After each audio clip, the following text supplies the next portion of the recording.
आलोक IAS academy के YouTube channel पे स्वागत है दोस्तों। अगर ये चैनल आपको पसंद आए लाइक करें, सब्सक्राइब करें, शेयर करें। आज के जो मैं टॉपिक लेके आया हूँ वो लेके आया हूँ श्रीलंका की बदहाल होती आर्थिक व्यवस्था।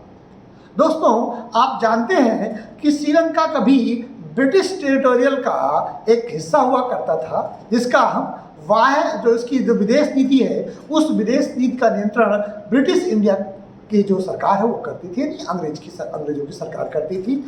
उसी तरह से जैसे भूटान की सरकार का हम उसकी इंटरनल मैटर और उसकी सिक्योरिटी को लेकर के हम आज भी प्रतिबद्ध हैं। एक समय तिब्बत और नेपाल को लेकर की भारत की भी यही स्थिति थी, लेकिन तिब्बत हमने चाइना का हिस्सा मान लिया और नेपाल ने अपनी सिक्योरिटी अपने हाथ में ले ली, लेकिन भूटान की सिक्योरिटी भारत के पास है।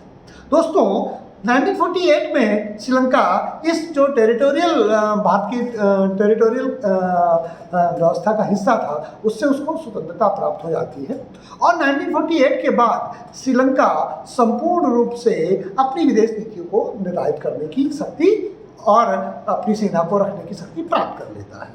लेकिन उसके बाद अचानक ऐसा क्या हुआ कि श्रीलंका का पूरी तरह से इस तरह का इकोनॉमिक कोलैप्स हो जाता है।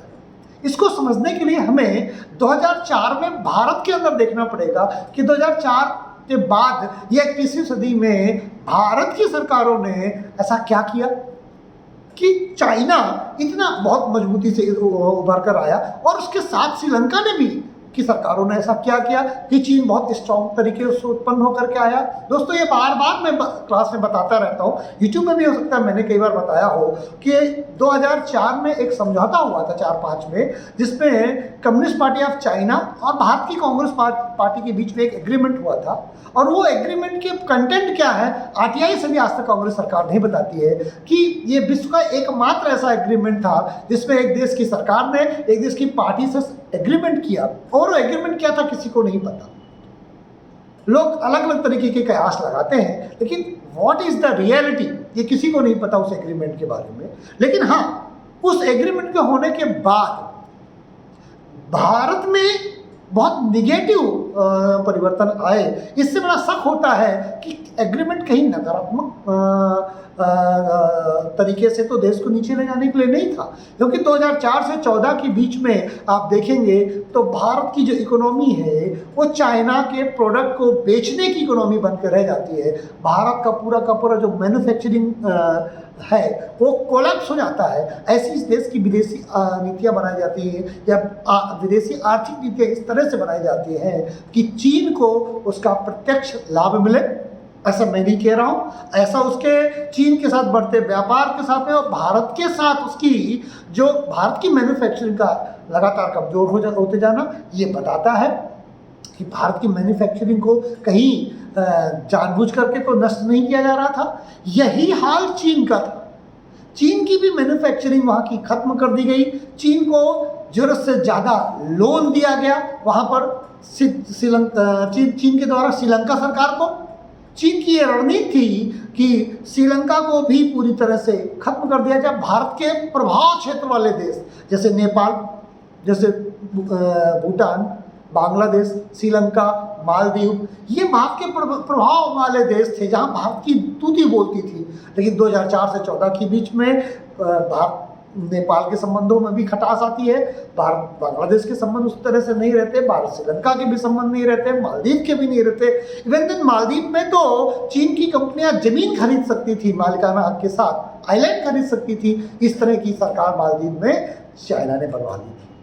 ये सारी चीजें एक साथ जुड़ी हुई हैं, अलग से कोई इसका परिप्रेक्ष्य नहीं। श्रीलंका के साथ पूरे भारत के लिए जो वो एक ऐसी माला पिरो रहा था चीन, जिसमें भारत को जहरीली माला के द्वारा डस लिया जाए। जैसे माला में क्या है, वेस्टर्न में पाकिस्तान, फिर मालदीव, श्रीलंका, बांग्लादेश, नेपाल, ये इस तरह से भारत को वो एक जहरीली माला के साथ चीन नष्ट करना चाहता था, जिससे भारत पर शिकंजा कसा जा सके।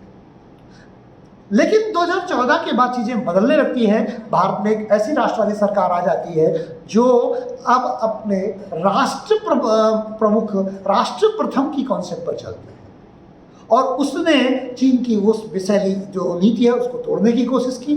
श्रीलंका में ऐसे ही सरकारें आती रहीं जो उन्होंने इन चीज़ों को तोड़ने की कोशिश नहीं की।